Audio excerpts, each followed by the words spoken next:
Telugu television యాంకర్గా గుర్తింపు సంపాదించి ఇప్పుడు 2-3 హాట్ సినిమాలతో రెచ్చగొడుతున్న రష్మి గౌతమ్ను పోర్న్ స్టార్ ఇమేజ్ నుంచి బాలీవుడ్ హీరోయిన్ ఇమేజ్కు టర్న్అవుట్ అయిన సన్నీ లియోన్ కాపీ కొట్టడమా అనిపించవచ్చు. కానీ 1-2 పరిస్థితులు ఇప్పుడు అలానే అనిపిస్తున్నాయి. రష్మికి హీరోయిన్గా ఎంతగానో గుర్తింపు తీసుకొచ్చి 6 డజన్ ఆఫర్స్ రావడానికి కారణమైన మూవీ గుంటూరు టాకీస్.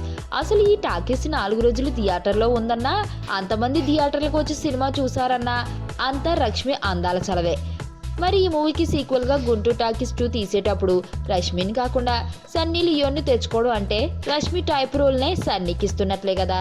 కాదు, ఇక్కడతో అయిపోలేదు. రీసెంట్గా తను వచ్చానంటాలో జాంబీ రోల్ చేసింది రష్మి.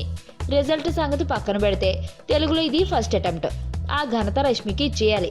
తాజాగా జాంబీ గెటప్ వేసి భయపెట్టే ప్రయత్నం చేసింది సన్నీ లియోన్. ఇక్కడ రష్మితో సంబంధం లేదు, ఆమెను చూసి ఇన్స్పైర్ కాలేదు.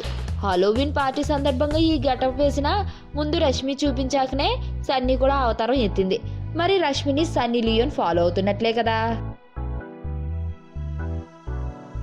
మరణం దేహానికే గాని ఆత్మకు కాదని భగవద్గీత చెప్తుంది. మనిషి బరువెంతున్న మరణానంతరం 21 గ్రాములు తగ్గుతుందని సైన్స్ చెబుతుంది. అంటే ఆ 21 గ్రామ్స్ బరువు